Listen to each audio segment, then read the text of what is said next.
네, 어젯밤에 설교하신 이건영 목사님께서 내일 밤 설교할 김태일 목사는 큰일 났다고 그러더니 큰일 났습니다.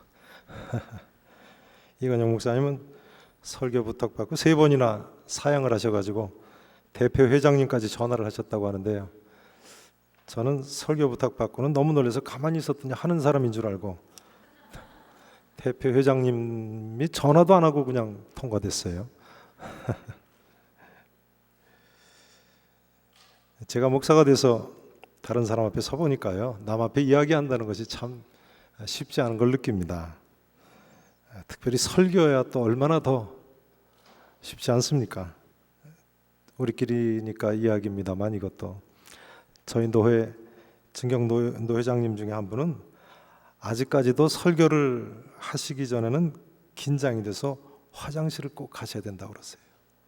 전혀 그럴 것 같지 않으신 목사님이신데요. 제가 오늘 저녁에 방금 전에 화장실을 갔을까요? 안 갔을까요? 아무튼 설교하는 것이 쉽지 않습니다. 우리 동역자 여러분 수고들 많으십니다. 수고 많으십니다. 진심으로 저는 그렇게 생각합니다. 남의 앞에서 이야기한다는 것이요, 우선 사람들 앞에서 말을 조리 있게 하기가 쉽지 않은 것 같습니다. 전에 어떤 분이 그러세요. 말하는 사람도 무슨 말 하는지 모르는데 듣는 사람이 어떻게 알겠느냐고.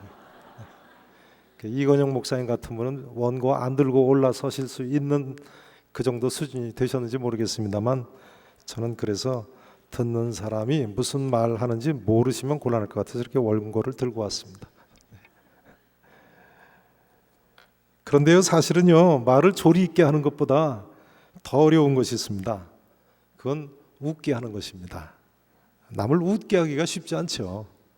목사가 설교 시간에 코미디를 하는 것도 아닌데, 실없는 소리 하는 것도 아닌데 괜히 왜 웃겠습니까? 그래서 저희 교회에서는요, 설교 시간에 웬만하시면 그냥 웃으시라고 합니다. 오늘도 김태일 목사가 어떻게 설교하는가 보자, 이렇게 보지 마시고 웬만하면 그냥 뭐 하셔야 되겠어요? 웬만하면 그냥 뭐 하셔야 되겠어요? 예, 좌우에 계신 마음은 이렇게 인사 나누세요. 웃으면서 삽시다. 자, 웃으면서 삽시다. 앞에 계신 분도 인사 좀 나누세요. 웃으면서 삽시다.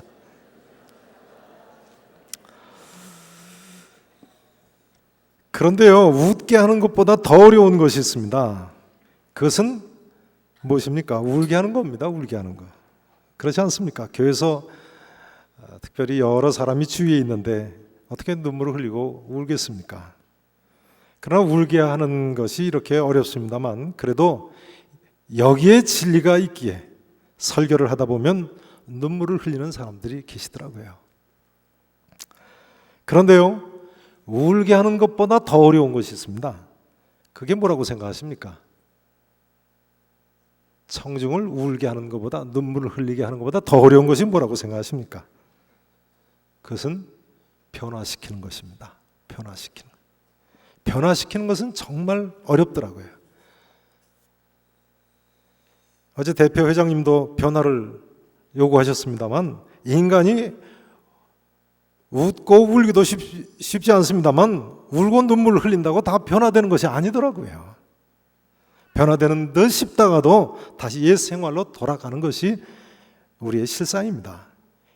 그러나 여러분 어떻게 생각하십니까? 사실은 우리가 변화되어야지만 개인이건 교회건 갱신이 될 수 있는 것 아닙니까? 변화되어야지 갱신이 가능하죠. 오늘 본문이 바로 이 사실을 우리에게 잘 보여줍니다. 오늘 본문에서 우리는요, 하나님 일은 변화된 사람만이 할 수 있다는 사실을 확인할 수 있습니다. 한번 따라서 하실까요? 하나님의 일은 변화된 사람만이 할 수 있다. 본문에 나타난 모세의 모습은요, 한마디로 자신 없어 하고 변명하고 핑계대는 아직도 변화가 더 필요한 모습이라고 할 수 있습니다. 출애굽기 3장 4장을 보면, 오늘 본문 뒷부분을 보면 모세가 5번이나 부족한 모습을 드러내고 있어요. 먼저 오늘 본문 3장 11절 말씀 한번 읽어보시죠. 죄송합니다. 3장 11절 다 같이 함께 읽어보시겠습니다. 모세가 하나님께 내가 누구이기에 바로에게 가며,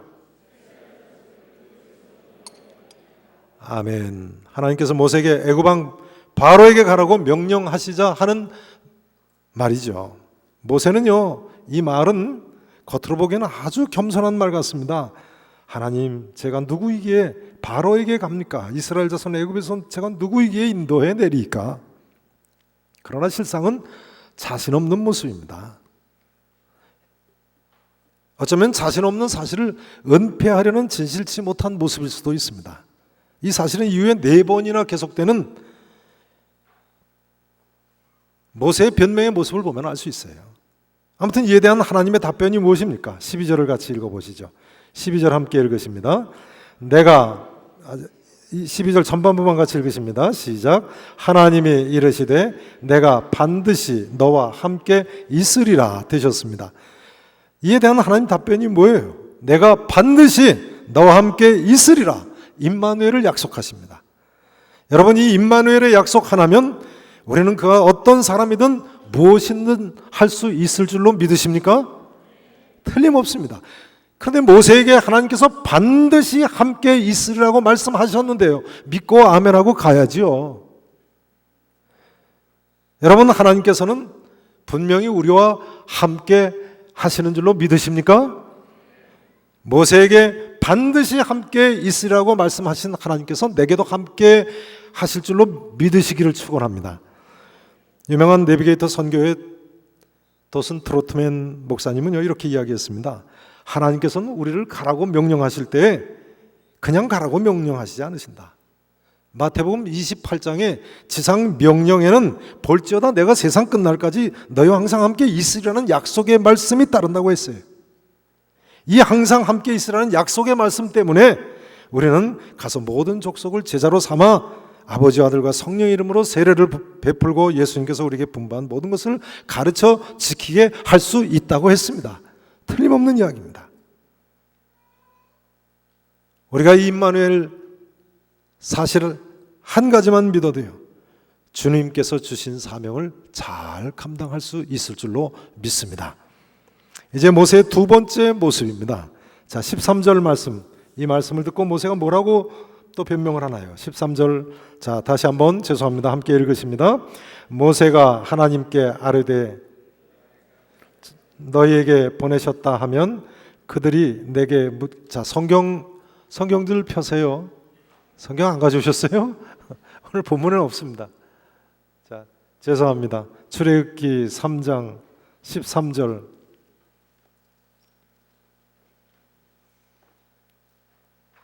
자, 다 같이 펴신 분부터 한번 같이 읽어보십니다. 모세가 하나님께 아뢰되 내가 이스라엘 자손에게 가서 이르기를 너희의 조상의 하나님이 나를 너희에게 보내셨다 하면 그들이 내게 묻기를 그의 이름이 무엇이냐 하리니 내가 무엇이라고 그들에게 말하리까.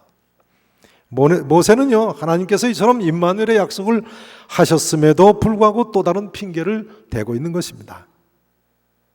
하나님, 제가 이스라엘 자손들한테 가서 너희 조상의 하나님이 나를 너에게 보내셨다면 그들이 내게 그 이름이 무엇이냐 하리니 제가 무엇이라고 그들에게 대답하겠습니까? 그런데요, 사실 하나님께서는 이미 모세에게 자신의 이름을 계시하셨어요. 그 앞에 6절의 말씀을 보시면 나는 내 조상의 하나님이니 아브라함의 하나님, 이삭의 하나님, 야곱의 하나님이니라고 이미 말씀하셨습니다. 근데 모세가 지금 핑계거리를 찾고 있는 거예요. 간다고 해도 누가 저를 보냈다고 어떻게 설명합니까? 길이 참으시는 하나님께서 꾸짖지 아니하시고 다시 한번 말씀하십니다. 14절 15절에 보시면요, 14절 말씀을 보세요. 너는 이스라엘 자손에게 이같이 이르기를 너희 조상의 하나님 여호와 곧 아브라함의 하나님, 이삭의 하나님, 야곱의 하나님께서 나를 너에게 보내셨다 하라. 그리고 16절 이하에 보시면요, 두 가지 명령을 하십니다. 말이 명령이죠. 사실은 예언을 하시는 거예요. 보세요. 16절에 보시면요, 너는 가서 이스라엘 장로들을 모으고 그들에게 이르기를 여차여차 이야기를 해라. 그 다음 18절에 보시면 그들이 내 말을 들으리라 하고 있습니다. 이렇게만 이야기하면 듣겠다는 예언의 말씀이세요. 또 18절에 보시면 장로들과 함께 애굽 왕 바로한테 가서 여차여차 이르기만 하면 20절에 보시면 그가 너희를 보내리라고 말씀하세요. 하나님께서 모세에게 장로들 앞에서 할 말씀, 애굽왕 바로 앞에서 할 말을 일일이 자세히 다 가르쳐 주셨어요. 그러니까 모세가 그저 믿고 가서 이대로 이르기만 하면 출애굽이 가능하겠어요? 가능하지 않겠어요? 가능했어요. 그러나 모세가 하나님께서 말씀하신 대로 갔습니까? 여전히 가기를 원치 않는 모습을 보여주고 있습니다. 또다시 핑계를 댑니다. 4장 1절 말씀을 같이 보십니다. 세 번째 핑계입니다. 4장 1절, 자, 또 한 목소리로 읽어보십니다. 모세가 대답하여 이르되 그러나 그들이 나를 믿지 아니하며 내 말을 듣지 아니하고 이르기를 여호와께서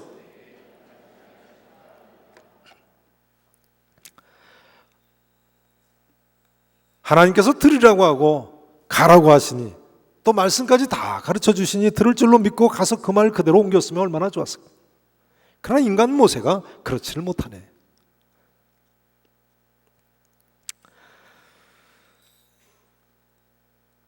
그러나 그들이 나를 믿지 아니할 겁니다. 하나님, 내 말 듣지 아니할 텐데요. 여호와께서 내게 나타나지 아니하였다고 할 텐데요. 하니까 하나님께서요 4장 2절 이하에 보시면 모세가 가기만 하면 세 가지 이적이 일어날 것을 말씀하고 계시죠. 첫 번째는 지팡이가 뭐가 됩니까? 뱀이 되죠. 두 번째는 손에 뭐가 바래요? 나병이 바랬어요. 세 번째는 나일 강물이 어떻게 변해요? 피가 됐어요. 모세가 이때라도 갔으면요 분명히 이 세 가지 이적이 따르고 모세는 하나님께서 보내신 사람으로 인정받고 출애굽이 가능했을 것입니다. 그러나 모세가 갑니까? 그 다음 또 4장 10절 말씀을 보세요. 네 번째 핑계입니다. 4장 10절 말씀, 자, 또 같이 한 목소리로 함께 읽어보십니다. 모세가 여호와께 아뢰되 오 주여 나는 본래 말을 잘하지 못하는 자니이다. 주께서 주의 종에게 명령하신 후에도 역시 그러하니 혀가 둔한 자니이다. 아멘. 핑계가 극에 달한 모습입니다. 오 주여 저는 본래 말을 잘하지 못하는 자입니다. 주께서 주의 종에게 명령하신 후에도 역시 그러하니 나는 입이 뻣뻣하고 혀가 둔한 자니이다. 제 생각에요 모세는 이 말을 할 때 분명히 말더듬이 흉내를 냈을 겁니다. 실제로 입이 뻣뻣하고 혀가 둔한 흉내를 냈을 거예요. 여러분 교회에서 성도들한테 주일학교 선생님 하십시오, 뭐 순장이나 구역장 하십시오, 그럼 뭐부터 핑계댑니까? 저는 본래 말을 잘 못했어요. 저희 교회 성도들만 그런가요? 인천 사람들만 그런가요? 모세의 이야기가 다른 사람의 이야기가 아니죠. 신학교 갈 때도 가장 자신 없어 하는 부분이 뭡니까? 남 앞에서 설교할 자신이 없었어요. 유학 가거나 선교사로 가고 싶어도 가장 문제가 되는 것이 뭐예요? 언어 문제 아닙니까? 그런데요 모세의 경우는 사실은 이것은 거짓말입니다. 사도행전 7장 22절에 보면 이건 거짓말입니다. 사도행전 7장 22절에 뭐라고 나와 있습니까? 모세는 애굽 사람의 모든 지혜를 배워 그의 말과 하는 일이 능하더라 이렇게 나와 있습니다. 그의 무엇과 행하는 일이 능했다고요? 그의 말이 능했다고 성경이 분명히 이야기하고 있는데 하나님께서는요 모세를 이미 40년 전에 애굽 궁중에서 공부를 시키시고 다 준비를 시켜 놓으셨어요. 그러나 모세는 아직까지도 핑계를 대고 빠져나갈 구멍을 찾고 있는 모습입니다. 이런 경우를 가지고 어떤 분이 이렇게 말씀하시더라고요. 나도 하나님 일 하기 힘들지만 나 같은 사람 데리고 일하시는 하나님도 힘드실 거다. 사실 이런 사람이 한둘이 아니죠. 예레미야 선지자도 같은 핑계를 대지 않았습니까? 주 여호와여 보소서 나는 아이라 말할 줄 알지 못하나이다. 모세와 꼭 같은 핑계를 댔습니다. 아무튼 이에 대한 하나님의 답이 무엇입니까? 자, 4장 11절 12절을 보시겠습니다. 4장 11절 여호와께서 그에게 이르시되, 자 누가부터 같이 읽으십니다. 시작. 누가 사람의 입을 지었느냐?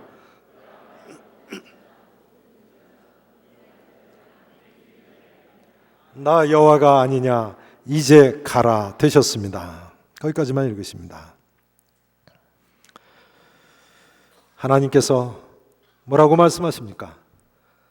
누가 사람의 입을 지었느냐? 누가 말 못하는 자나 못 듣는 자나 눈 밝은 자나 맹인이 되게 하였느냐? 나 여호와가 아니냐? 이제 그만 핑계대고 그만 가라. 지당하신 말씀입니다. 이제 모세의 다섯 번째 응답입니다. 모세의 본심이 나옵니다. 자, 4장 13절 같이 읽어보십니다. 13절 함께 읽으십니다. 모세가 이르되 오 주여 보낼 만한 자를 보내소서. 모세가요 핑계 끝에 하는 말씀입니다. 오 주님 보낼 만한 자를 보내시옵소서. 하나님 왜 저만 가지고 이러십니까? 하나님. 모세가 핑계대고 있다는 모습을 드러내기 위해서 영어 성경 NIV 번역자들은 please라는 단어를 쓰고 있어요. 오 주님 please 제발 다른 사람 좀 보내시죠. 그러고 보니까 그동안 모세가 점잖게 했던 모든 말들이 다 핑계고 변명이었군요. 여러분 어떻게 생각하십니까? 그런데 사실 이것은 인간 본래의 모습입니다. 그러므로 변화된 사람이 아니면 하나님의 일을 할 수 없는 것입니다. 더 정확하게 말씀드리자면 이렇습니다. 거듭 변화된 사람이 아니면 하나님의 일을 할 수 없는 것입니다. 하나님께서 모세에게 지금 이렇게 외치실 것입니다. 너 모세 예전에 나의 백성과 함께 고난받기를 잠시 죄악의 낙을 누리는 것보다 더 좋아하던 사람 아니냐 이 사람아. 너 예전에 그리스도를 위하여 받는 수모를 애굽의 모든 보화보다도 더 큰 재물로 여기지 않았느냐? 그런데 어떻게 된 거냐? 왜 안 가려고 하느냐?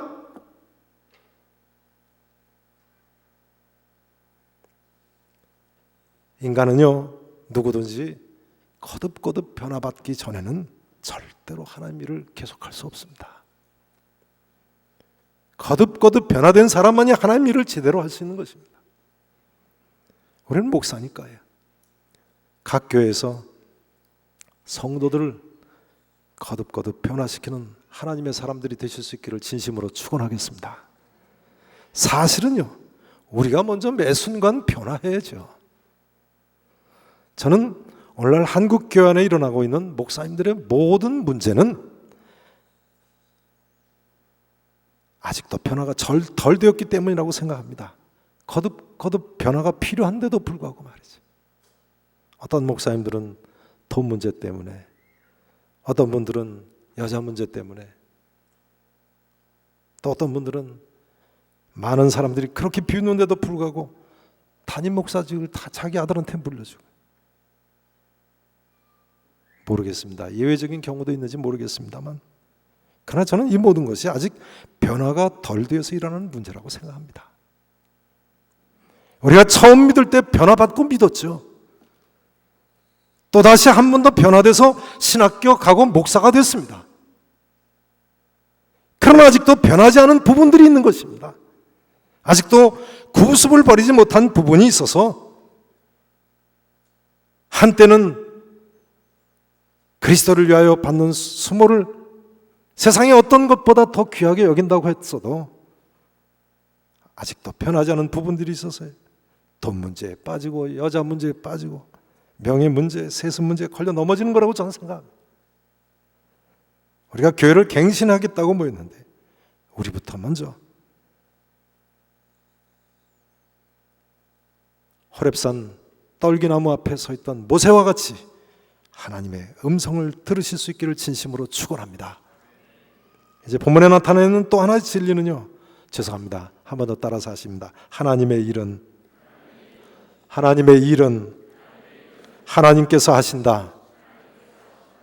하나님의 일은 하나님께서 하신다.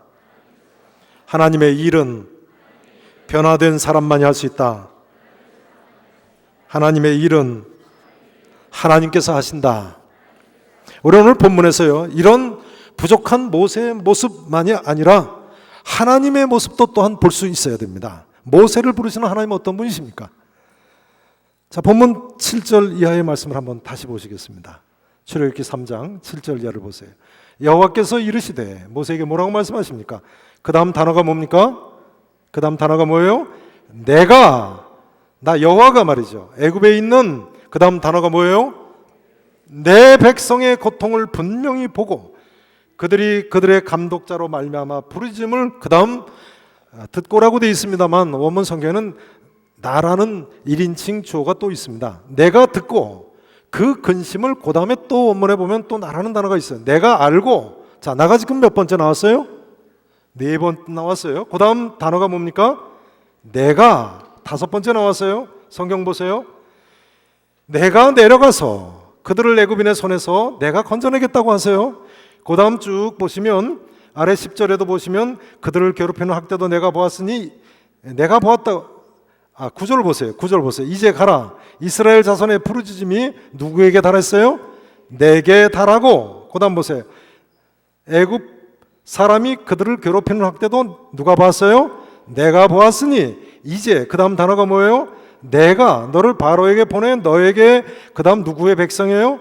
내 백성 이스라엘 자손을 애굽에서 인도하여 내게 하리라. 자, 나라는 단어를 하나님께서 몇 번이나 강조하셨어요? 9번씩이나 강조하셨어요. 9번씩이나. 그러니까 이 구원 사역의 주체는 누구이십니까? 모세입니까? 하나님이십니까? 하나님이시죠. 하나님께서는 내가 보고 내가 듣고 내가 알고 내가 내려가서 내가 건져내겠다고 분명히 말씀하고 계세요. 여러분, 누가 우리를 이처럼 예수 믿게 하시고 개혁교단 목사 만드셨습니까? 누가 우리에게 이렇게 사명 주시고 우리에게 직분을 맡기셨습니까? 여호와 하나님이십니다. 우리는 그저 보냄받고 파송받은 일꾼들 뿐입니다.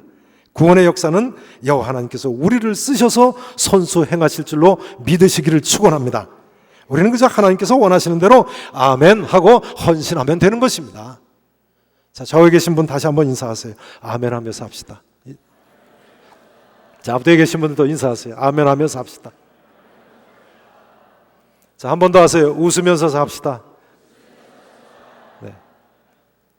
성도 여러분, 이 시간 하나님 아버지 앞에 아멘 하며 어린아이 같은 믿음으로 헌신하실 때 하나님께서 우리를 통해서 큰 영광을 거두실 줄로 믿습니다.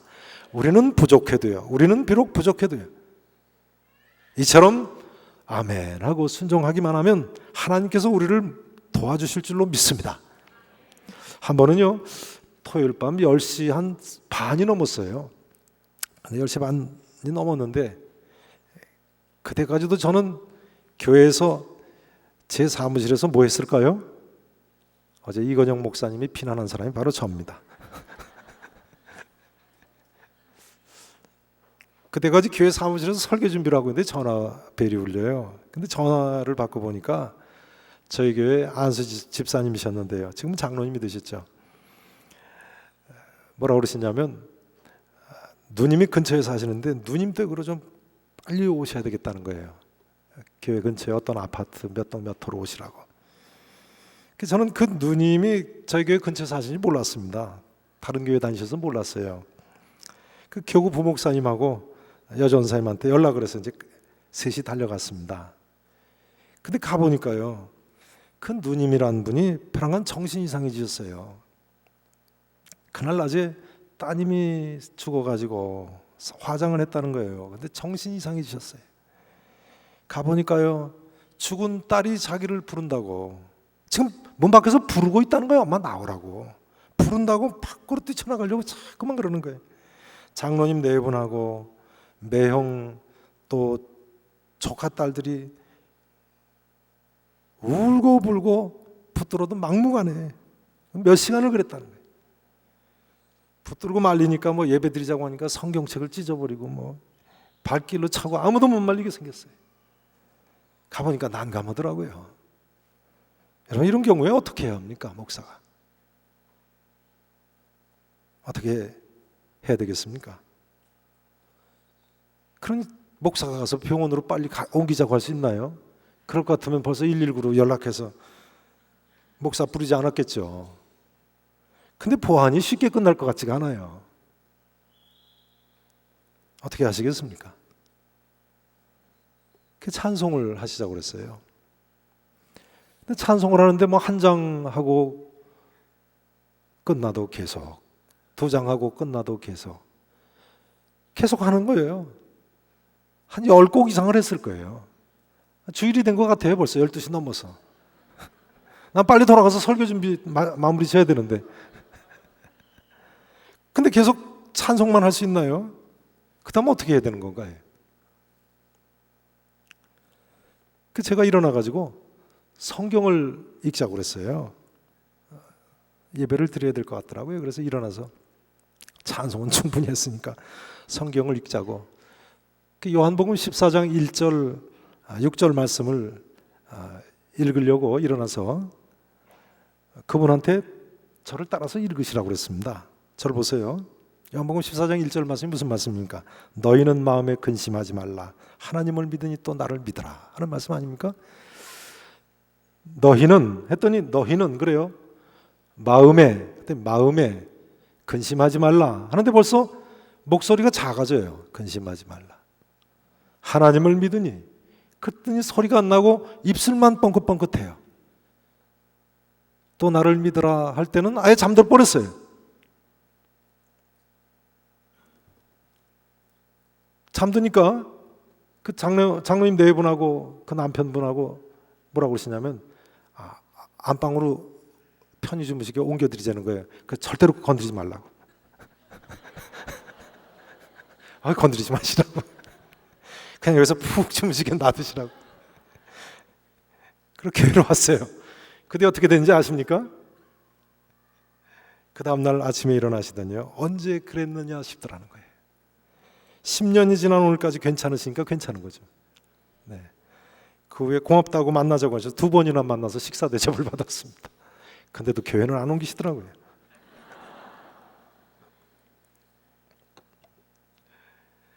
여러분 하나님께 다 맡기고 하나님 원하시는 대로 하나님 원하시는 것이 분명하면 그냥 아멘하고 순종하며 사세요. 우리는 부족해도 하나님께서 도와주십니다.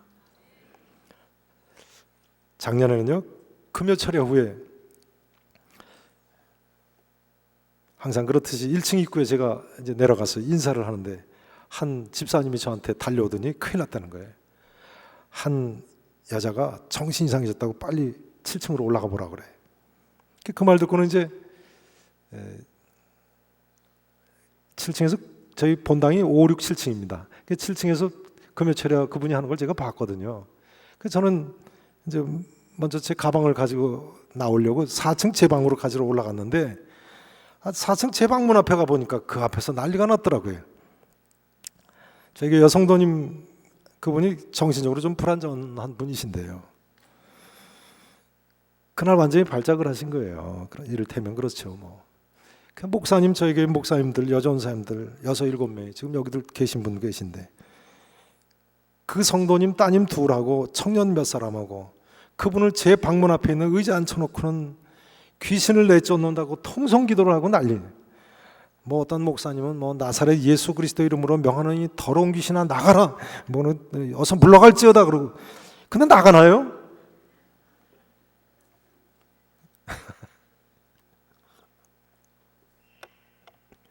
그 여자는 울며 불며 못 살겠다고 난리죠.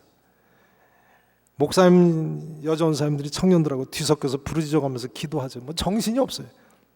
근데 제가 제 방문 앞에 갔다 그걸 광경을 보면서 순간적으로 당황스러운 것이에요. 내가 저 기도에 끼어들어서 같이 기도를 해야 되는가? 아니면 그냥 슬며시 이렇게 피해서 내 방으로 들어가야 되는가? 근데 다 같이 눈 감고 통성 기도하니까 제가 지나가도 모르겠더라고요. 쉽게 상황이 호전될 것 같지도 않고 말이죠. 판단이 안 서요. 우리 목사님, 전도사님들 같으시면 어떻게 하시겠습니까? 밤 12시가 넘었는데요. 아무튼 제 방에 이제 들어가서 가방을 들고 제가 제 방 안에서 생각을 하는 거예요. 저기 가서 같이 기도를 할까? 아니면 그냥 집으로 갈까? 근데 생각해 보니까 모르는 척하고 지나갈 수가 없겠더라고요. 제가 목사인데 그래도. 내가 담임 목사인데 우리 목사님 여전 사람들 같이 붙들고 밤 12시 기도하고 있는데 거기 피해서 그냥 가면 되겠어요, 목사가? 참 그러고 보니까 목사들 불쌍합니다. 목사들은요 바울의 말대로 하나님 살아계시고 하나님이 도와주시지 않으시면 다 불쌍한 사람들입니다. 네.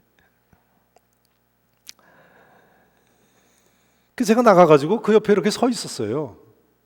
서 있으니까 이제 한 사람씩 기도를 멈추면서 저를 보는 거예요. 기도가 끝쳤어요, 이제. 그 다 저만 쳐다보는 거예요. 목회한다는 것이 참 쉽지 않습니다. 다 저만 쳐다보고 있으면 어떻게? 그 다시 통성기도 하자고 시작해야 되나요? 어떻게 해야 되나요? 일단 2층에 있는 유아부실로 내려가시자고 그랬습니다. 2층으로 유아부실로 갑시다. 아무래도 거기서는 해결이 안 될 것 같아요. 장기전, 장판방에 가가지고 장기전을 펼쳐야 될 것 같아. 그 2층 유아부실로 이제 엘리베이터를 타고 내려가면서 이제 유아실로 들어갔는데, 들어가면서 보니까 이 정신 이상인 분이 완전히 제정신이 아니세요. 뭐 유아부실이라서 이렇게 그날따라 천정에 풍선들이 잔뜩 이렇게 붙어 있는데, 애기 목소리를 내면서 뭐라 그러냐면요, 내가 평소에 풍선이 갖고 싶었다고. 완전 애기 목소리를 내면서요. 근데 유아부실에 들어가가지고요, 제가 그랬어요. 성도님, 여기 앉으시죠. 그러니까 저한테 뭐라 그러냐면요, 당신이 누구신데 저한테 존댓말을 하시죠? 그러면서 이야기를 몇 마디 나누는데 발악하던 모습이 차츰차츰 온순해지는 거예요. 그 여전사님분한테 그 고등학교 둘째 딸이 거기 같이 있었어요. 그래서 그 학생은 좀 데리고 나가라고 그랬습니다. 바깥으로 데리고 나가라고. 문득 제게 든 생각이요. 구약시대 엘리사 선지자나 뭐 예수님도 베드로도 집중해서 기도할 때 사람들 내보내지 않습니까? 뭐 흉내 아닌 흉내를 냈어요. 데리고 좀 나가시라고. 그리고 예배를 드리자고 하고 같이 찬송을 했습니다. 왜냐하면 제가 몇 년 전에 찬송해서 귀신을 내보낸 적이 있으니까요. 그 찬송을 하자고 그랬어요. 뭐 대책이 뭐 있어요. 그 찬송을 2장째 하는데요, 표정을 보니까 이분이 완전히 표정이 변해서 새 사람이 되는 거예요. 완전히 얼굴이 환하게 변하더라고요. 밝게 변하더라고요.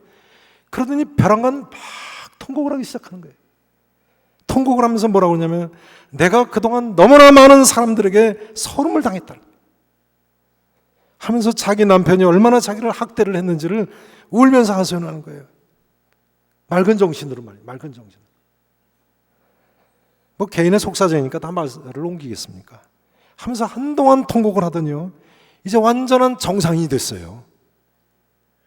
그래서 그날 밤에 두 따님한테 이제 어머니 모시고 집으로 가라고 그랬습니다. 그 다음에 어떻게 된지 아십니까? 그 다음 날이 토요일인데요, 토요일 오후에 교육자실에 있는데 청년 일부 큰 따님이 자기 남자친구하고 빵하고 주스를 잔뜩 사가지고 왔더라고요. 감사하다고. 그래서 우리 교육자들이 아주 잘 먹었어요. 자, 하나님의 강권적인 역사죠. 우리가 뭐 한 일이 있습니까? 찬송밖에 뭐 한 게 없거든요. 우리가 뭐 자격이 있나요? 근데 하나님이 원하시는 대로 전진하니까 하나님이 도와주시는 게 분명하시더라고요. 또 한 번은요, 한 가지만 더 나눴으면 좋겠습니다. 저녁 때 집에 있는데 전화가 왔습니다. 저희 교회 신현양 권사님이라는 분이 계신데, 시아버님께서 서울에 사시는데 돌아가시게 돼가지고 병원에서 댁으로 모시라고 해가지고 그 아드님 댁으로, 권사님 댁으로 모셨다는 거예요. 근데 이제 곧 돌아가시게 됐으니까 임종 예배를 좀 드려달라고 그러신다고 여전사님이 전화를 했어요. 그래서 급히 신방을 갔죠. 여전사님하고 둘이 달려가니까 권사님 시아버님께서 이제 임종을 앞두고 방에 이렇게 누워 계세요. 그런데요, 그 아버님께서 일생을 불신으로 사셨는데 제가 보니까요, 죽음에 대한 공포로 완전히 사로잡혀 있는 거예요. 그 공포가 얼굴에 어떻게 표현할 수가 없어요. 죽음에 대한 공포가. 그 시아버님이 불신으로 사실 뿐만 아니라 그 며느님 권사님을 그렇게 예수 믿는다고 핍박을 하셨다고 그래요.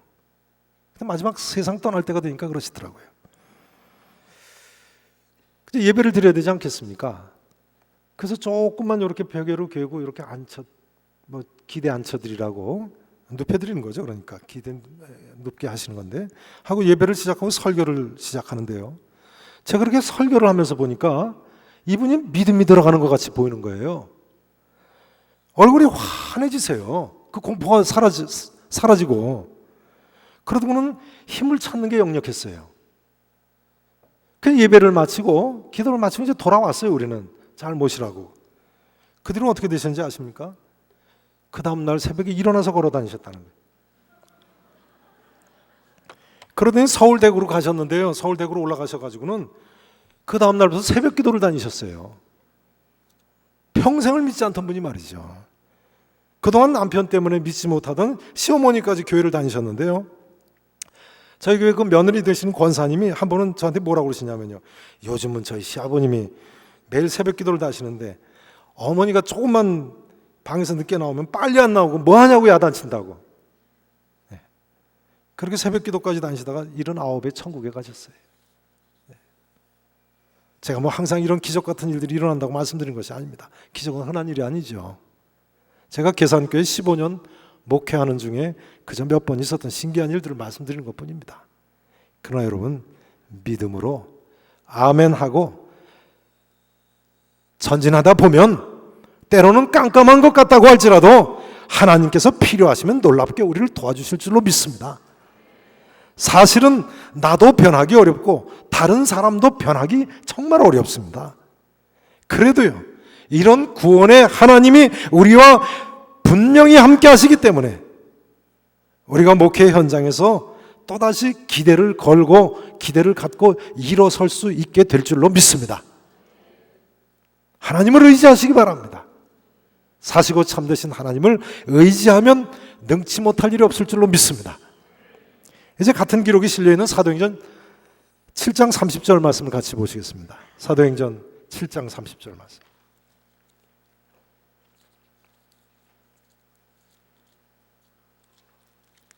사도행전 7장 30절 말씀. 스데반 집사님은 오늘 사건을 이야기하면서 하신 말씀이죠. 7장 30절 말씀. 자, 다시 한번 같이 30절 함께 읽어보십니다. 시작. 40년이 참에 천사가 시내산 광야 떨기 불꽃 가운데서 그에게 보이거늘. 아멘. 자, 여기에 나타나 있는 또 하나의 세 번째 진리는요, 따라서 하시겠습니다. 하나님의 때가 있다. 하나님의 때가 있다. 분명히 성경이 뭐라고 이야기합니까? 오늘 이 사건은 40년이 찼을 때 있었다는 거예요. 40년이 찼을 때. 성경은요, 이처럼 분명히 하나님의 때가 있음을 보여주고 있습니다. 사도행전 그 앞에 7장 20절에도 보시면 그때에 모세가 났다고 되어 있어요. 모세가 난 것도 하나님의 때가 있음을 보여주고 있어요. 또 7장 23절에도 보면 나이 40이 되매라고 되어 있어요. 하나님의 때가 있음을 보여주고 있어요. 이제 또다시 40년이 참에 가시나무 떨기 불꽃 가운데 천사가 나타났다는 거예요. 하나님께서는요, 모세를 애굽 땅에서 태어나게 하시고 나이 40에 바로의 궁궐에서 떠나게 하시고 또 40년 후에 광야에서 부르시는데 분명히 하나님의 시간표가 있었음을 이야기하고 계세요. 하나님의 뭐가 있다고요? 시간표. 모세 일생 세기간에 분명히 하나님의 섭리가 있었음을 보여주고 있습니다. 전반 40년은요, 애굽 사람의 모든 지혜를 배워서 아까 언급한 대로 말과 하는 일에 능하게 만드는 기간이었어요. 왜 이 기간이 필요했겠습니까? 두말할 필요 없이 수백만 이스라엘 민족 정치 지도자로 인도할 교육을 받게 하신 거죠. 그렇다면 중반 40년은 왜 필요했겠습니까? 어떤 생각해 보면요, 모세한테 40세까지 교육만으로도 이스라엘 백성 지도자가 되기 충분할 것 같지 않습니까? 또 세상 지도자들이 다 그 정도의 교육받고 지도자가 되지 않습니까? 어떻게 보면요, 모세는 아주 보잘것없는 일로 인생의 황금기를 40년간이나 허송한 것 같아요. 40세부터 80세, 인생의 황금기 아닙니까? 헛되이 낭비한 것 같지 않습니까? 그러나 하나님의 계획 안에 모세에게는 광야에서 양무리 치는 기간도 필요했던 겁니다. 왜 그랬겠습니까? 40년간이나 미디안 광야를 양을 끌고 다녔으니까요. 결과적으로 모세는 어디에 풀이 있고 어디에 쉴 만한 물가가 있는지 훤히 알 수 있는 거예요. 거기 가면 몇 시간 거리 몇 명이 머물 수 있다는 거 훤히 아는 거예요. 만일 이때 모세가 광야에서 양치는 경험을 쌓지 않았다면요, 이스라엘 백성들 애굽에서 데리고는 나왔습니다만 광야 생활 기간 동안 상당수를 더 잃었을 겁니다. 이렇게 해서 하나님 뜻 가운데 이제 또 다른 40년의 때가 참에 하나님께서 모세를 부르셨다는 거예요. 이제 중요한 점은 이것입니다. 중요합니다. 하나님의 종들은요, 두 기간이 있습니다. 두 기간이 있어요. 하나는 따라서 하실까요? 예비하시는 기간. 예비하시는 기간. 부르시는 때. 예비하시는 기간이 있는가 하면 부르시는 때가 있습니다. 이 사실을 우리는 알아야 됩니다. 이 사실을 알 때 우리는 하나님의 뜻에 합당한 삶을 살게 돼 있습니다. 불신자들은요, 자기가 잘난 줄 알고 거들먹거려도요, 사실 그 사람은 하나님께서 택하신 사람이라면 실상은 하나님께서 예비시키시는 기간을 지내고 있는 것일 뿐입니다. 하나님 택하신 사람이라면요, 분명히 언젠가는 그 사람 하나님께서 부르셔서 사용하실 줄로 믿습니다. 제가 유학 중에 한 번은 한국에 들어왔을 때인데요, 고등학교 때 가까웠던 친구한테 돌고 돌아서 그 친구가 저한테 보내는 연락이 돌고 돌아서 왔어요. 그 친구는 아주 지독한 불신자였습니다. 저도 같은 불신자였다가 대학 2학년 때 벼랑간 예수님을 믿게 됐습니다만, 그 친구는 저보다 더 지독한 불신자였어요. 얼마나 지독한 불신자였느냐면요, 제가 대학 2학년 때 예수님을 믿게 된 후에 어느 날 밤에 또 다른 친구 집에서 셋이 자면서요, 또 다른 친구는 이제 고나게 잠에 떨어졌어요. 단 둘이 밤을 새가면서 제가 믿게 된 이야기를 했습니다. 뭐 나는 이래서 믿게 됐다, 너도 믿지 않은 이야기 아니겠습니까? 근데 밤새 그 친구한테 이야기를 하고 그 다음날 아침에 헤어지게 됐어요. 근데 그 친구가 저한테 뭐라고 그러냐면요, 야, 이제 길에서, 그 집 바로 앞에 길에서 저하고 헤어지면서 둘이 헤어지는데 그 친구가 저한테 하는 말이에요. 야, 태일아, 넌 내가 봐도 믿어야 되겠다. 잘 믿어라, 응?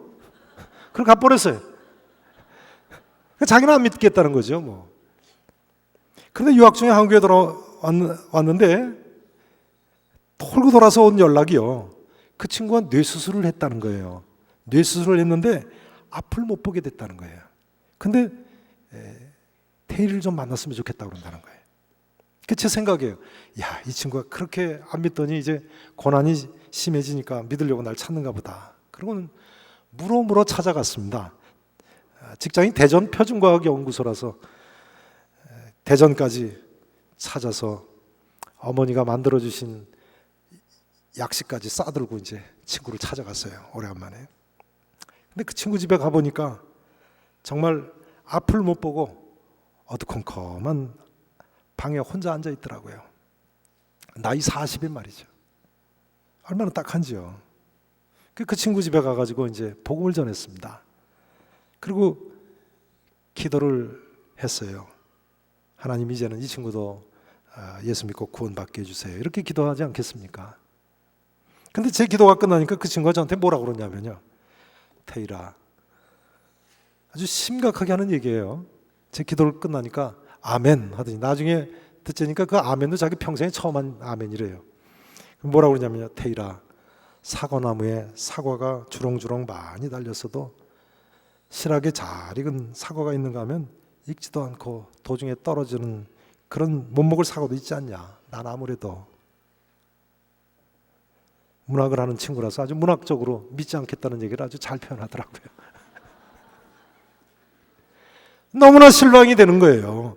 아니, 하나님 이거 어떻게 된 겁니까? 전도만 하면 될 것 같아서 내 바쁜데 그래도 내 대전까지 쫓아내려왔는데 하나님 능력이 제 능력이 이것밖에 되지 않습니까? 하나님.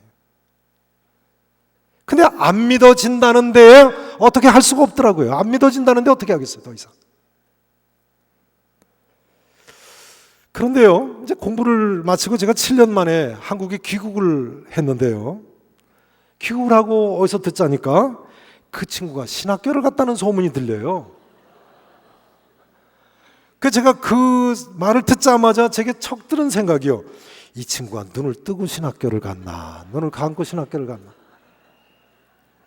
여러분 어떻게 됐을 것 같습니까? 눈 뜨고 갔을까요? 못 뜨고 갔을까요? 예? 그 친구가요, 주위 사람 전도로 제가 다녀간 직후에 예수님을 믿게 됐더라고요. 나중에 알고 보니까 그 아내가 믿음 있는 사람이어서 권사님 따님이었어요. 우리한테 얘기를 안 해서 그랬죠. 근데 그 친구가 그렇게 예수를 믿게 되고 나서 전도를 하러 다니다 보니까 차츰차츰 눈이 보이기 시작하더라는 거예요. 5년 가까이나 보이지 않던 눈이 말이죠. 5년 가까이나 보이지 않던 눈. 여러분, 제가 드리고 싶은 말씀은 이 말씀입니다. 분명히 하나님의 때가 있습니다. 우리는 그저 모든 것 주님께 맡기고 이 하나님의 때를 바라보면서 어떤 경우에도 실망할 필요가 없는 것입니다. 묵묵히 하나님 원하시는 길이라면 그 길로 아멘하고 가기만 하면 되는 것입니다. 때가 되면 하나님께서 결실을 거두실 줄로 믿습니다. 여러분 생각해 보세요. 만일 모세가요, 하나님의 때가 있다는 사실을 진작부터 알았다고 가정을 해보죠. 그러면 이때 당시에 절대로 모세가 두 가지를 하지 않았을 것입니다. 첫째는 우선 바로의 공주의 아들로 있을 때 절대로 교만하지 않았을 겁니다. 두 번째는 광야에서 양치기로 전락해서 40년간이나 광야에 묻혀 있을 때 절대로 좌절하거나 절망을 하지 않았을 겁니다. 우리 인간은 일국의 왕자는 말할 것도 없고 인류 대학만 들어가도 얼마나 교만해지기 쉽습니까? 조금만 건강하거나 조금만 잘생겼거나 조금만 자녀들이 잘 돼도 사업 조금만 잘 돼도 얼마나 교만하기 쉽습니까? 반면에 40년간 양치기로 전락하는 것은 고사하고요. 조그만 일이 내 뜻대로 안 돼도 얼마나 좌절하기를 잘합니다. 어떤 사람이 만일 어느 한날에 벼랑간 그것도 모세처럼 말이죠. 가난해졌다. 아마 화병에 들 겁니다. 자살하는 사람까지 생길지 모르겠어요. 그러나 우리 하나님의 자녀들은요, 하나님께서 예비하시는 기간이 있다는 사실을 반드시 기억해야 됩니다. 그럴 때 일이 잘 돼도 하나님 앞에서 교만하지 않게 되고 일이 서로 내 마음대로 풀리지 않는다고 할지라도 좌절하고 절망하지 않을 줄로 믿습니다. 여러분, 모세의 경우에 이렇게 생각할 수도 있습니다. 이왕 하나님 사명 주시려면 40세 때, 그때 좀 더 힘있고 좀 더 능력 있을 때, 내가 바로의 왕자의 지위에 있을 때 그때 주시죠. 하나님 왜 이제 주시는 겁니까? 내 나이 80이나 됐는데 내가 무슨 능력이 있다. 그때 주셨으면 내가 뭐라도 다 할 수 있었을 텐데. 그러나 그때는 다시 한번 말씀드립니다만 하나님의 때가 아니었던 것입니다. 좀 더 젊을 때, 좀 더 건강할 때, 좀 더 사업이 잘 될 때, 시간이 좀 더 많았을 때. 그러나 분명히 말씀드립니다만 하나님의 일은 하나님께서 하십니다. 하나님 일 내 힘 가지고 내 능력 가지고 내 지식이나 건강이나 내 재물 가지고 하는 것이 아닙니다. 결단코. 물론 하나님께서 그런 것도 사용하실 때가 있죠. 그러나 조그만 능력이라고 할지라도 하나님 원하시는 대로 적은 지식이라고 보잘것없는 재력이나 바쁜 시간이라고 할지라도 서로 건강이 좋지 않다고 할지라도 하나님이 달라고 하시는데 아멘하고 순종하고 헌신하면 하나님께서 그것 가지고 놀라운 역사를 이루실 줄로 믿습니다. 하나님 때가 분명히 있습니다.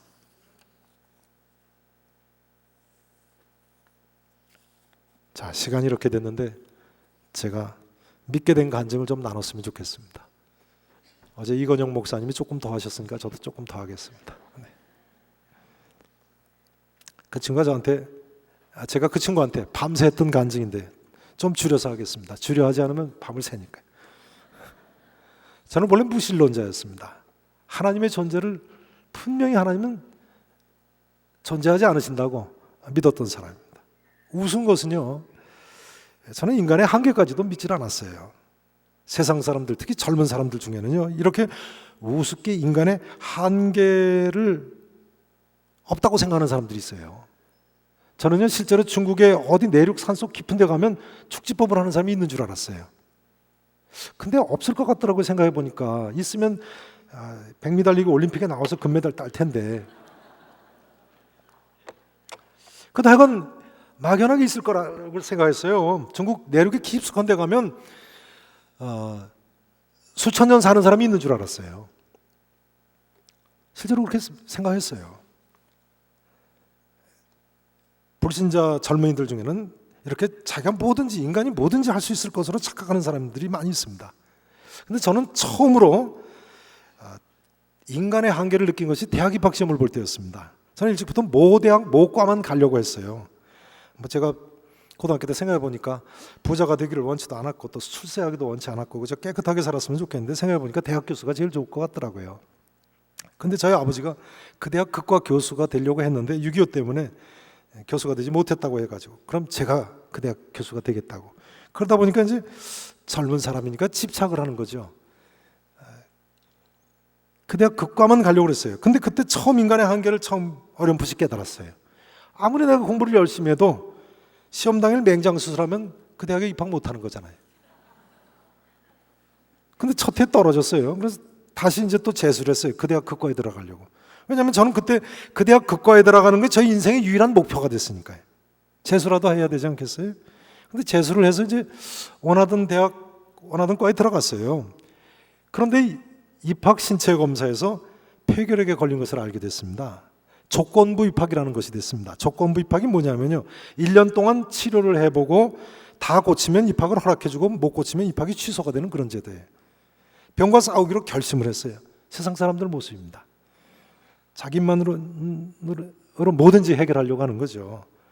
근데 웬일이 병이 악화가 됐어요. 가을이 됐는데 의사가 재검을 하더니 오른쪽 폐의 상엽을 수술하지 않으면 입학을 시켜줄 수 없다는 거예요. 딜레마에 빠졌습니다. 수술하고 학교에 들어가느냐 아니면 수술 안 하고 다시 입학 시험을 보느냐.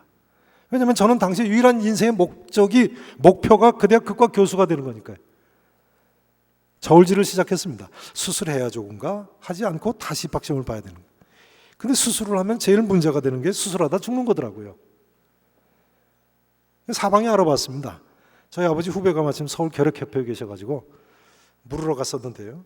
사무실에 갔더니 사무실에 앉아있는 어떤 남자분이 절대로 그 수술하지 말라고 그러더라고요.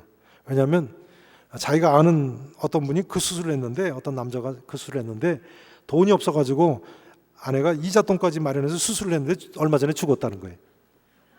당시에는 그 폐 수술이 아주 큰 수술이었습니다. 수술비만도 1973년 유가 파동 이전에 1,000만 원이 넘는 아주 큰 수술이었어요. 위험한 수술이죠.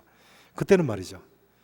그러나 안 하고 다시 입학 시험을 보려면 어차피 그 대학에 들어가려면 병을 고쳐야 들어가는데 고칠 수 있다고 장담을 하지 못하는 게 문제더라고요. 그렇지 않아도 공부하다 병 났는데 더 악화되면 어떻게 하겠습니까? 인간으로 확실한 한계를 깨달았어요. 여러분 만일 저라면 어느 쪽을 택하시겠습니까? 저는 이때 정말 인간의 한계를 깨달았어요. 무엇보다도 너무너무 죽고 싶지가 않더라고요. 공부할 때는 젊은 혈기에 뭐 공부하다 죽어도 좋다고 합니다만 막상 죽을지도 모른다고 생각하니까 말이 잘 달라지더라고요. 죽으면 대학 교수고 뭐고 다 소용없는 거 아니겠습니까? 정말 죽고 싶지가 않더라고요. 그 의사 선생님이 수술해야 되겠다고 하던 그날에 제가 신촌 세브란스 병원에서 검진을 받고 혼자, 그때 저희가 정릉에 살았는데 정릉집으로 이렇게 버스를 타고 오다가 너무 울고 싶어가지고 북한산에 내려서 산속으로 올라갔어요. 북한산에 올라가서 막 울었어요. 주위에 누가 들을까봐 한참 울지 못했어요. 이 세상에 그때 보니까 실컷 울고 싶어도 울을 데도 없더라고요. 그런데요, 북한산에서 그렇게 울고 내려오는데 흙을 밟고 내려오기도 황송하다는 생각이 들더라고요. 왜냐하면 내가 뭐잖아, 저 흙으로 돌아간다는 생각을 하니까요. 생각해보면요, 소망이 없는 세상 사람들은 참 불쌍한 사람들입니다. 그렇게 울면서 그냥 험하게 한 줌 흙으로 되돌아가지 않습니까? 도무지 결정을 못 하겠더라고요. 불가능이 없다고 하던 내가 어떻게 하는 것이 좋을지도 모르겠으니 참 인간 유한한 존재죠. 도저히 결정을 할 수 없어가지고 저희 아버지한테 결정을 넘겼어요. 어머니한테 그랬습니다. 아버지께서 저를 낳아주셨으니까 아버지가 하라는 대로 하겠다고. 지금 생각하면 그것도 불효더라고요. 부모님 가슴이 얼마나 아팠겠어요. 마침내 아버지가 수술하는 것이 좋겠다고 해서 1973년에 11월 28일 날 새벽에 세브란스 병원에서 수술에 들어갔습니다. 그런데요, 저를 수술실로 이렇게 밀고 들어온 다른 사람들이 이제 저를 누운 채로 밀고 들어가지 않습니까? 다 나갔어요. 그 수술실 안에 저 혼자 누워 있었어요. 의사가 이제 들어오기 직전이죠. 근데 제가 그 수술 테이블에 혼자 누워가지고 난생 처음 기도라는 걸 딱 3마디를 했습니다. 꼭 3마디 기도를 이렇게 했어요. 하나님, 어쩌면 조금 후에 뵐지 모르겠습니다. 하지만 살고 싶습니다. 살려주시면 하나님만 위해 살겠습니다. 그러니까 그 기도 소리가 이제 제 귀에 들리는 거예요. 소리내서 난생 처음 기도를 한 거니까요. 큰 수술이었습니다. 12시간이 지나서 이제 그날 밤이라 깨났는데요. 한 10일쯤 지난 후에 엄청 아프더라고요. 한 10일쯤 지난 후에 일기장 한 페이지에 이렇게 한마디를 썼어요. 하나님 아버지 감사합니다. 어디서 하나님을 아버지라고 부르는 걸 배운지 모르겠어요. 하나님 아버지 감사합니다. 이렇게 썼어요. 아주 회복이 급속히 되더라고요. 근데 문제가 생겼어요. 하나님께 한 약속을 지키지 않는 거예요. 살려주시면 하나님만 위해 살겠습니다 했는데요. 하나님만 위해 살기는 곳하고 교회 한 번도 안 나갔어요. 뭐라고 생각했냐면, 아니 뭐 하나님 믿는다고 꼭 교회 나가야 되나? 찬송가도 한 곡도 안 불렀어요.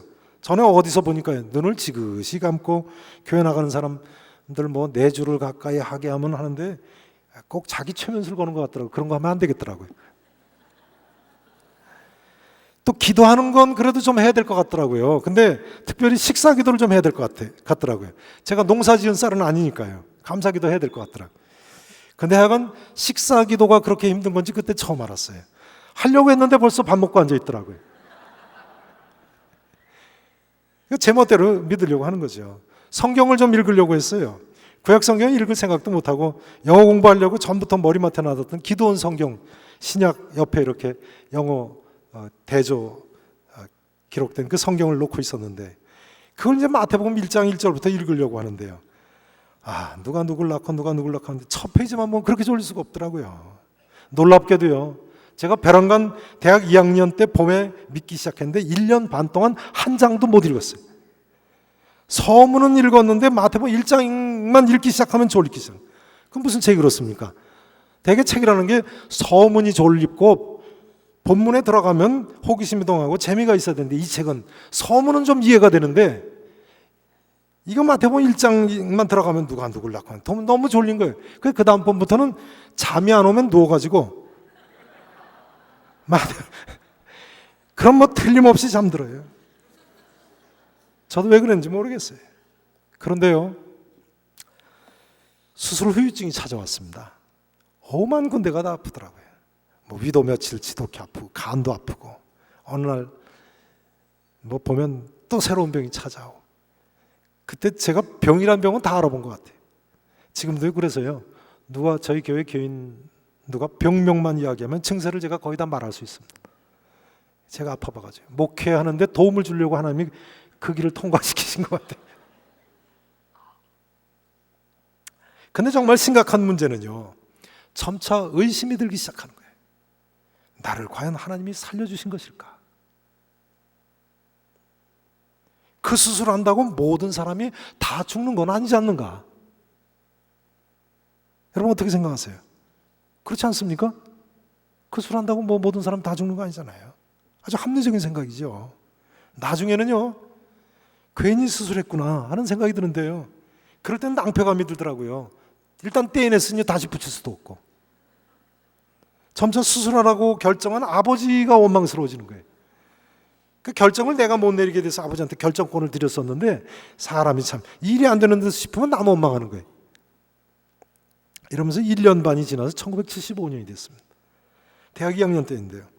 근데 벼랑간 4월 초가 됐는데 고열이 나기 시작하는 거예요. 근데 설사가 시작되는데 2달간을 그렇게 시달리는 거예요. 낮에는 그래도 열이 좀 떨어져서 약을 먹으면서 참고 간신히 학교는 나갔는데요. 하여간 밤마다 열이 얼마나 심한지요. 저는 그렇게 열이 심한 경우를 오늘날까지 본 적이 없는 것 같아요. 밤만 되면 열이 나가지고 옷을 다 벗고, 죄송합니다, 팬티만 입고 이렇게 찬물을 마셔요. 열이 심하니. 그리고 선풍기를 드는데요, 그럼 다시 추워져가지고 와들와들 떠는데, 이번엔 얼른 내복 입고 겨울옷 입고 솜잎을 덮고 뜨거운 물을 마셔야 돼. 그럼 또 즉시 더워져가지고 또 다시 다 벗는 거예요. 그런데 5월 초에 한 3, 4일 뜸하고는 2달간을 그렇게 아픈데 살 수가 없더라고요. 마침 저희 할머니가 시골에서 올라오셔가지고 안방에서 어머니하고 이렇게 앉아 계신데, 제가 두 분 앞에서 그랬어요. 이렇게 사느니 차라리 죽는 게 낫겠다고. 이렇게 사느니 차라리 죽는 게 낫겠다. 수술하고는 하나님 감사합니다. 한 사람이요. 너무 아프니까 그랬습니다. 이렇게 살아니 차라리 죽는 게 낫겠다. 근데 놀라운 사실은요. 2달간을 그렇게 아팠는데 한 번도 하나님 앞에 고쳐달라고 기도를 하지 않았다는 거예요. 한 번도 기도를 안 했어요. 왜 그랬을까요? 참 지금 생각해보면 놀라워요. 하나님께 의지하지 않고 인간의 의술만 의지했습니다. 약국에 다니다가 안 나으니까 동네 병원에 갔어요.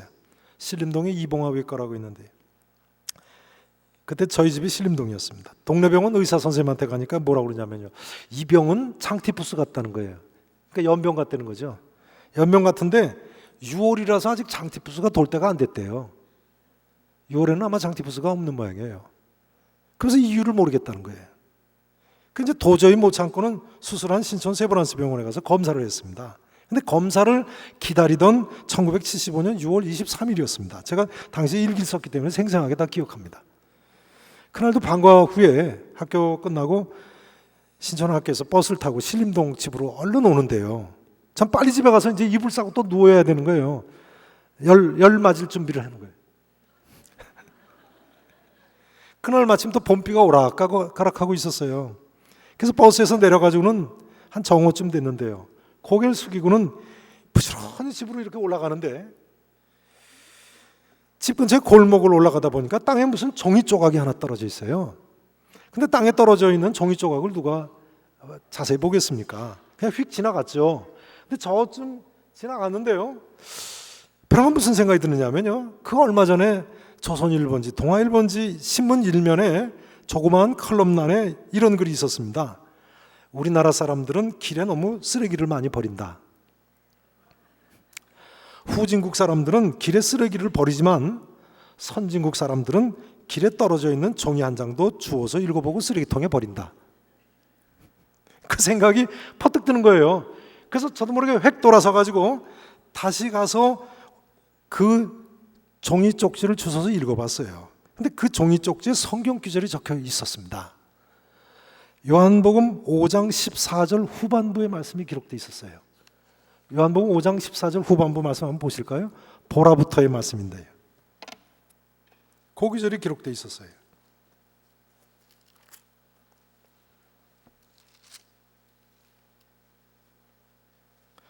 예수님께서 38년 된 중풍병자에게 베데스다 연못가에서 만나서 뭐라고 말씀하십니까? 5장 14절 후반부 보라부터 같이 한번 함께 읽어보실까요? 보라, 네가 나았으니 더 심한 것이 생기지 않게 다시는 죄를 범하지 말라. 바로 그 기절이었어요. 보라, 네가 나았으니 다시는 더 심한 것이 생기지 않게 다시는 죄를 범치 말라. 근데 길에 떨어져 있는 종이 쪽지 내용을 뭐 그렇게 자세히 읽어보겠습니까? 휙 읽어보니까요, 뭐 좀 이상한 생각이 들어요. 그래가지고 다시 한번 읽어봤어요. 근데 또 이상한 생각이 드는 거예요. 세 번째는 조금 더 자세히 봤어요. 근데 꼭 저한테 하는 이야기 같은 거예요. 보라, 내가 나았으니 더 심한 것이 생기지 않게 다시는 죄를 범치 말라. 그런데 순간 제게 드는 생각이 무슨 생각이 퍼뜩 드냐면요, 아니야, 이거 꼭 나한테 하는 이야기 같으네, 이런 생각이 들면서 순간 무슨 생각이 드냐면요, 아니야, 이건 아마 어떤 교회 전도사님이나 장로님이, 또 목사님은 아닌지 모르겠어요, 어떤 교회 전도사님이나 장로님이 아픈 사람한테 병문안 가서 주려고 써가지고 가다가 여기다 떨어뜨렸을 거야. 그런 생각이 휙 드는 거예요. 길을 쓰고 안 믿으려고 그러는 거죠. 그러고는 그 종이를 바로 그 자리에다 그 모습 그대로 딱 놓고 얌전하게 집으로 왔습니다. 근데 그날 밤이 됐어요. 근데 이상하게 열이 안 나는 거예요. 설사도 안 나요. 참 이상하죠. 2개월 동안이나 계속되던 열과 설사가. 제가 그 다음 날 집안에서 혼자 걸어다니면서 뭐라고 중얼중얼 하냐면요, 왜 열이 안 나지? 이상하네. 그럴 리가 없어. 그럴 리가 없어. 하면서 뭐라고 그러냐면요, 내일은 열이 날 거야. 내일은 열이 날 거야. 근데 그 다음 날이 됐습니다. 근데 또 열이 안 나는 거예요. 제가 미칠 것 같더라고요. 이런 생각이 들었습니다. 차라리 열이 났으면 좋겠다. 차라리 열이 났으면 좋겠다. 공감하십니까? 아니 그렇게 열 때문에 고생하던 사람이요, 차라리 열이 났으면 좋겠더라니까요. 인간이 참 기가 막힌 존재입니다. 인간이 참 죄인이에요. 하나님의 존재를 어떻게든 인정하지 않으려고 하는 완악한 면이 있어요. 저는 그래도 어쩌다 식사 기도 정도는 1년 반 동안 그래도 한 서너 번 했을 거예요. 그럼 나는 하나님 믿는다고 생각했어요. 근데 왜 하나님이 실제로 그렇게 살아계시고 역사하시는 걸 받아들이기 싫어했는지 모르겠어요. 사실은 모든 인간이 실제로 하나님 존재하는 것을 원치 않습니다. 그러나 여러분, 인간이 원하든 원치 않든 하나님은 실제로 존재하시는 살아계신 하나님이신 줄로 믿습니다.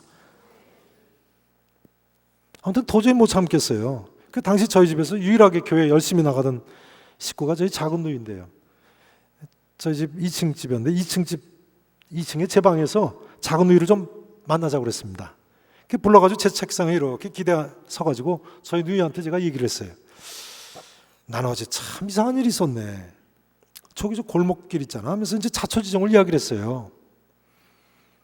그 뭐 종이 조각이 있었는데 거기 보니까 보라 내가 나았으니 뭐 다시는 뭐 어쩌고 그러는데 어제 저녁부터 열이 안 나네. 제가 그 내용을 정확하게 기억을 못하는 거죠. 생전 처음 보는 성경 구절이고 뭐 세 번째는 자세히 읽었지만 제대로 기억을 못하는 거예요. 그러니까 저희 누이가 깜짝 놀라면서 저한테 뭐라고 그러냐면요, 야 태일아, 너는 내가 곁에서 보기에 하나님이 그렇게 살아계신 것을 너한테 알게 하시려고 그러시는데 너는 왜 그걸 모르고 그러니? 그런데요, 그 말을 듣는 순간 제가 감전된 것 같더라고요. 감전된. 그러면서 저희 누이가 그래요. 아마 그 내용이 요한복음 어딘가에 있을 거라고. 그래가지고 제가 얼어가지고 이제 뭐 할 게 있나요? 머리맡에 있는 기도원 성경 가지고 보라로 시작되는 기절을 찾았어요. 나중에 급해가지고 각 절에 보로 시작되는 단어를 다 찾았어요. 근데 없어요. 그 중간부터 시작되지 않습니까? 나중에 보니까 중간부터 몇 시간 찾았어요. 여러분, 그날부터 제 삶이 바뀌었습니다. 처음으로 주일이 기다려지더라고요. 주일 오전 집 바로 위에 있는 교회 나갔어요. 그 교회가 제가 청년부에서 부목사까지 한 장로교 우리 합동 측 교회입니다. 신림동에 있는 제일성도교회라는 교회인데 성경을 읽기 시작했는데 이제는 마태복음 1장 넘어가도 이상하게 안 졸립더라고요. 전 그때부터 이 모든 성경 말씀은 제가 길에서 주워있던 바로 그 말씀과 똑같은 살아계신 하나님의 말씀으로 생각하면서 읽습니다. 나중에 보니까요, 이것이 대한예수교 장로의 합동측의 성경관이더라고요. 그러니 우리가 이 하나님 말씀대로 순종하며 살아야죠. 기도도 시작했고 찬송도 하기 시작했습니다. 놀라운 것은요, 정말 놀라운 사실인데 그 은혜를 받던 날부터 열이나 설사는 물론이고요, 그렇게 고생하던 모든 병이 다 없어져 버렸다는 거예요. 무려 5년 반 동안 감기 한 번 안 걸렸어요. 5년 반 동안이요. 그건 또 다른 기적이더라고요. 5년 반 지난 후에도요, 사실상 특별한 일이 있을 때만 아프더라고요. 5년 반 지난 후에 신학교를 좀 다니다가 1980년인데 신학교 분란 나고 광주 사태 나고 해가지고 신학교 오래 쉬어서 제가 논문 쓰던 것이 있어 논문을 마칠 때가 되니까 어느 대학 교수로 오라고 그러더라고요. 그 대학 교수 가려고 흔들렸는데 그때 아프더라고요. 그래서 못 가게 만들어놓은 하나님.